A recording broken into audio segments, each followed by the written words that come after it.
Welcome back. I'm Peter St. Onge. This is a weekly roundup of my daily videos on the economy and freedom, where I cut through the BS and lay out what the gaslighting clowns pulled out of their hats this week and what is coming next.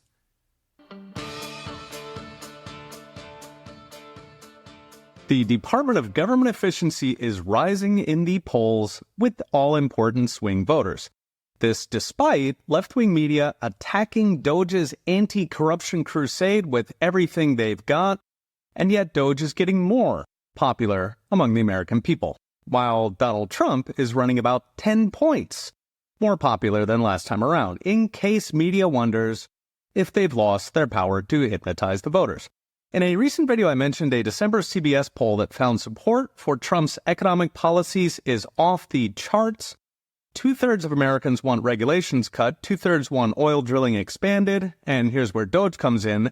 3/4 of Americans want government spending cut, while 3/4 also want tax cuts. Those go hand in hand. Now, keep in mind that was all before DOGE hit the corruption motherlode, the transgender comic books in Peru, the Politico subscriptions, the hundreds of millions to the Taliban's Sesame Street in Iraq. Now, the media had been running interference, trotting out their knee-jerk, without evidence line to claim Elon is making it all up.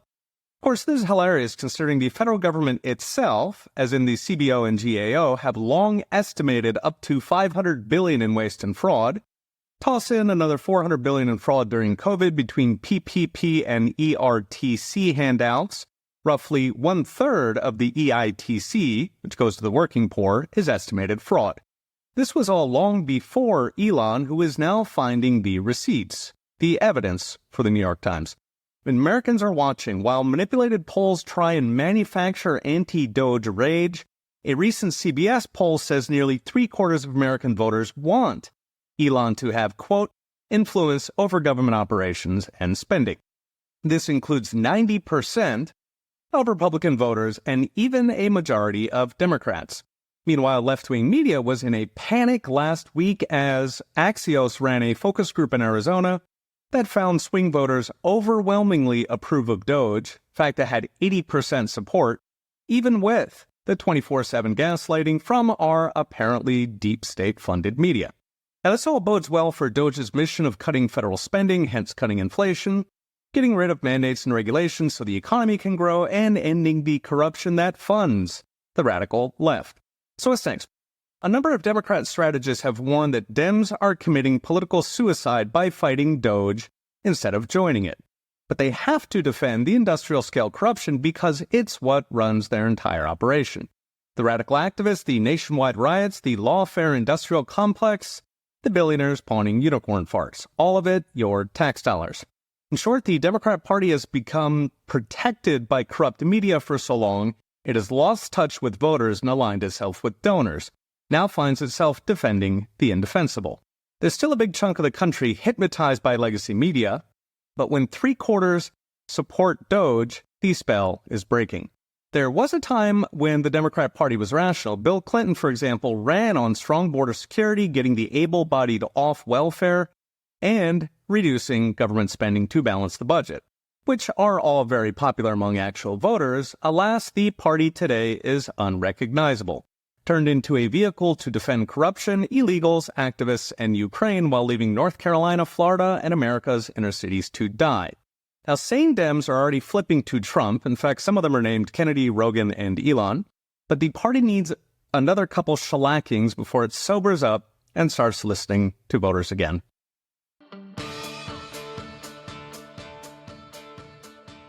Business optimism is soaring since Donald Trump took office, meaning business investment and jobs are probably about to jump as well. While media tries to pin Biden's lousy final numbers on inflation, retail sales, and jobs on Donald Trump, who was not in office, a new study by Wells Fargo finds that business sentiment just hit a series record high. In fact, it immediately jumped as soon as Donald Trump was elected. Meanwhile, a separate study from the Conference Board found optimism among CEOs surged to the highest level since the pandemic as our post-pandemic recovery finally comes into view, with CEOs now reporting they are ready to invest. Now, I'm old enough to remember when our aristocracy of tax-funded economics professors swore up and down that Trump would be an economic disaster. Apparently, few of them run a company. So what a difference a single election makes. In Wells Fargo's survey, 63% of companies expect an improved economy in the next 5 years. Under Biden, that was just 19%. As for what's driving it, 64% of companies expect more sales and the greater efficiency that comes with greater sales, so economies of scale. 27% cited reduced fuel costs, drill baby drill, and 27% identified stabilized interest rates. Now, this is interesting considering interest rates are actually historically high, thanks to the Fed's monumental screw-up dumping money into the economy post-COVID. So they're optimistic despite that. Now, the biggest remaining concerns include inflation, as you would expect, and concerns about finding decent employees, which is pretty much a permanent business concern. On the inflation, I've mentioned how the single biggest driver will be cutting government spending, so what DOGE is doing. Because every dollar the government spends competes with private sector spending. It competes with factories trying to expand, trying to get steel and workers that the feds were hogging. It competes with families trying to feed their kids. As for the workers, mass deportation means companies will have to go out and actually hire Americans for a living wage. Now, happily, if DOGE can actually cut hundreds of thousands of government workers, potentially double that when we include the pink-haired activists at NGOs who live off government grants, this adds a flood of workers available for warehouse jobs, construction jobs, or lawn mowing jobs vacated by deported illegals. So it says, in Trump's first term, he delivered the biggest boost to investment since the 1990s. In his 3 years before the pandemic, real private domestic investment jumped by 23%. Biden managed just 0.6% growth, 40 times less. Trump's first-term recipe, of course, was tax cuts, deregulation, and energy. This time around, Trump is going even bigger. His tax cuts on tips and overtime and mass deportation will make blue-collar work pay and consumers spend. His tax cuts on business and slashing red tape, driven by DOGE and recent Supreme Court decisions, those bring down costs and encourage even more investment. Meanwhile, DOGE-driven spending cuts can bring down inflation itself, which would let interest rates come down, which also boosts investment. Assuming Congress does not find a way to piss it all away. Even Trump's tariffs could boost investments, assuming the tax and regulatory environment improves enough to bring companies back to produce in America instead of just saddling consumers with a new tax. I mentioned the other day that Trump's got overwhelming voter approval on his economic agenda. Keep those voters pressuring their Congress things, and we could see an investment boom even bigger than Trump's first term.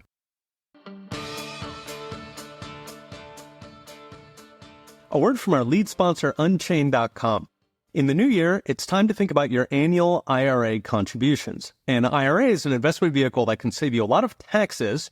With Unchained, you can hold real Bitcoin in your IRA, get access to trading, inheritance, and loans, and it's the only company where you hold the keys and can verify that your Bitcoin is not being relent like banks do. We've seen futures-based ETFs underperform holding your own Bitcoin, so why settle for less? Book a friendly consultation at unchained.com/Peter. If you own gold or silver, you know they're a great hedge against financial instability and let you grow your wealth outside the banking system and gain greater control over your finances. Monetary Metals offers you the ability to increase your precious metal ounces every single month. Instead of paying to own metal, with Monetary Metals, you get paid 4% on your gold paid in more ounces. Now's the time to secure your wealth and build your legacy in an asset that the government cannot inflate away. Join thousands of investors earning interest in physical gold and silver every month with Monetary Metals. Visit monetarymetals.com/Peter to learn more. Now back to our show.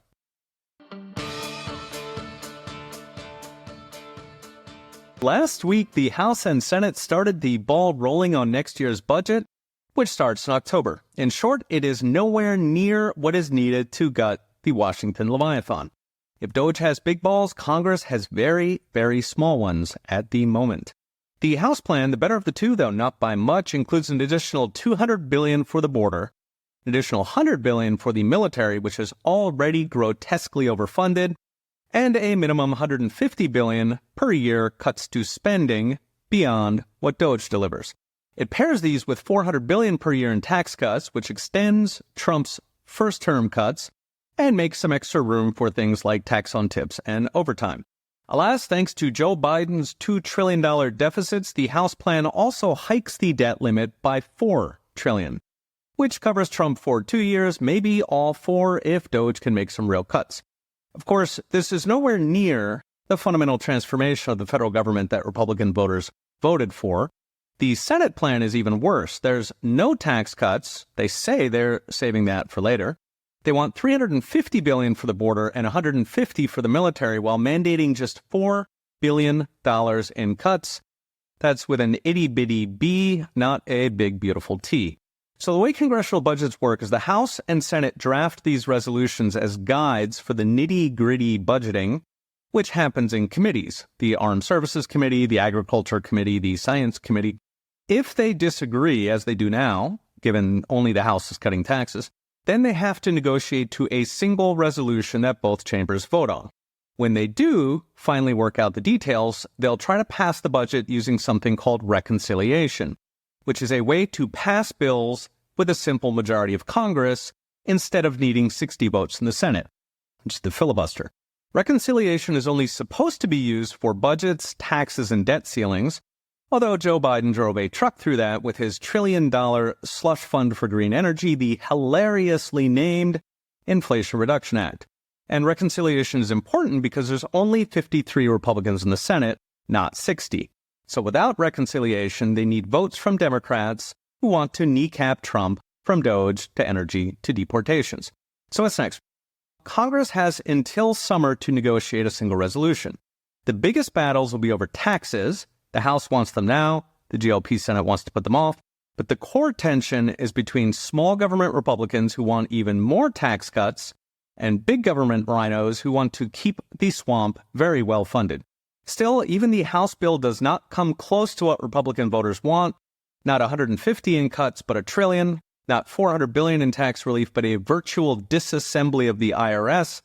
Republicans in Congress are still living in the days when Mitt Romney represented the party, back when you would toss voters a couple bones and keep the rest. Those days are gone. Republican voters are watching, and they are pissed off.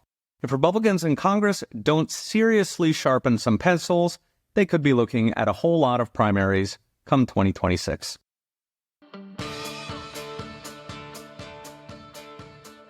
Donald Trump's new Commerce Secretary wants to abolish the IRS.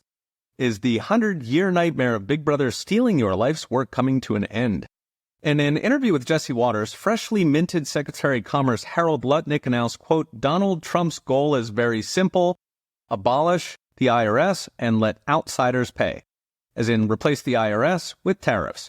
Now, Trump first floated replacing the income tax with tariffs last July in an interview with Joe Rogan, where Trump correctly noted that the golden age of America was the late 1800s, when the federal government lived almost exclusively off tariffs. Indeed, before the IRS, the American economy grew close to 4% per year, more than double what it does today. 4% means children are 3 times richer than their parents, so if you make 50, your kids will make 150, their kids will make $500,000. It's almost hard to imagine after a century of Leviathan bleeding us dry. The extra wealth comes partly from keeping more of your money so you can invest it, but mostly by incentivizing more work and more entrepreneurship. Recent videos I've mentioned the benefits of abolishing the income tax, which is most of what the IRS does. Between lower taxes and more economic growth, you get something like a 40% increase in household income.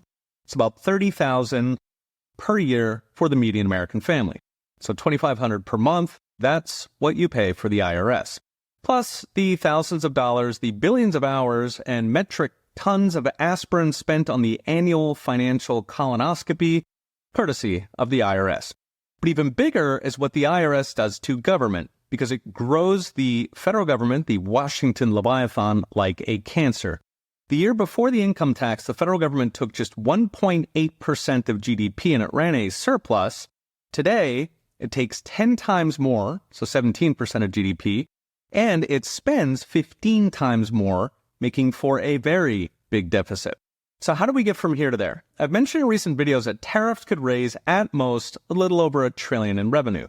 The income tax, meanwhile, costs about $2.5 trillion. So that leaves about $1.25 trillion hole. Now, for perspective, they raised spending $2.5 trillion since COVID. So you could just cut half that and presto, no IRS.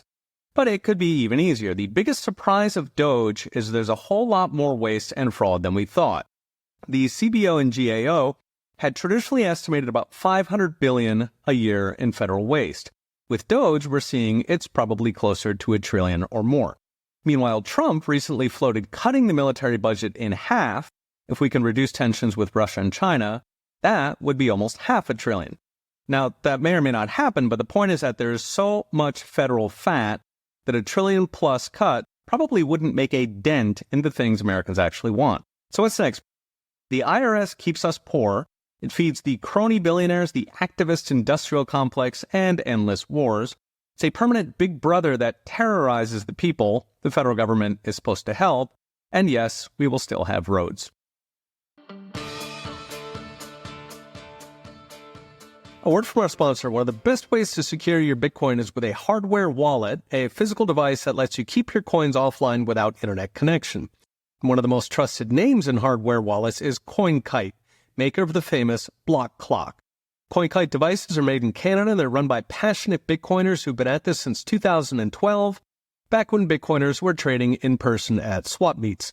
CoinKite's devices are compatible with Unchained.com, and you can pick up hardware wallets and plenty of other goodies at coinkite.com/ProfSaintAnge. That's CoinKite.com/ProfSaintAnge. Okay, back to our show.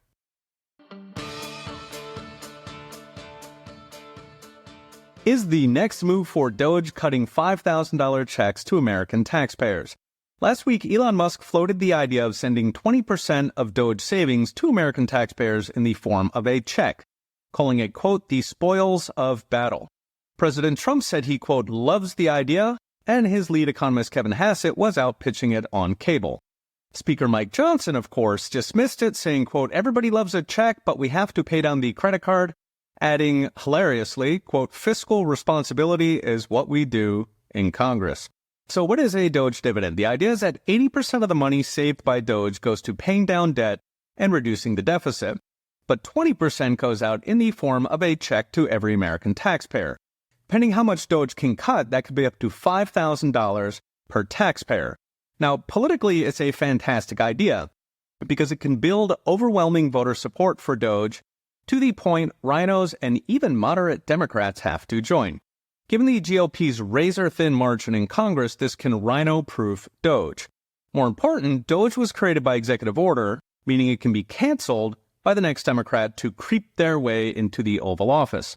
It takes Congress to make DOGE permanent. The counterargument, of course, is what Johnson claims to want: pay down debt. After all, $400 billion is a chunk of change that would reduce annual interest expenses by something like $13 billion a year, which is helpful, but weigh that against a shot at making DOGE permanent.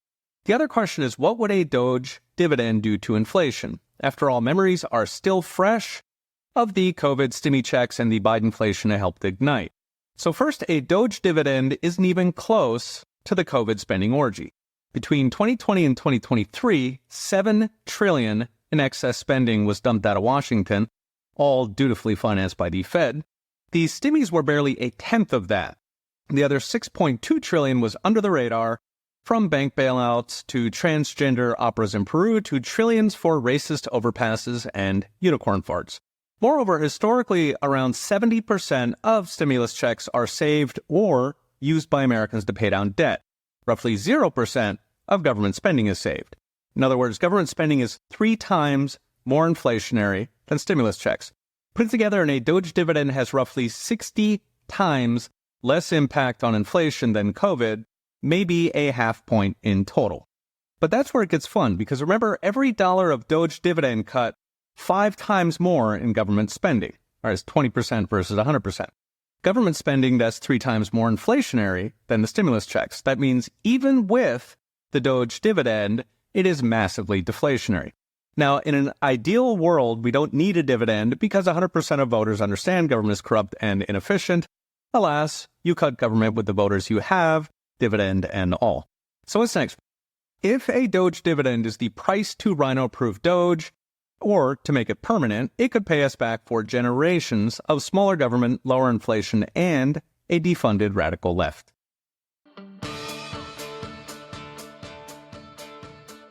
Thanks for tuning in. Remember to subscribe so you don't miss an episode, and go to petersanons.com for daily videos and in-depth articles with charts and all the gory details. Okay, we'll be watching. See you next time.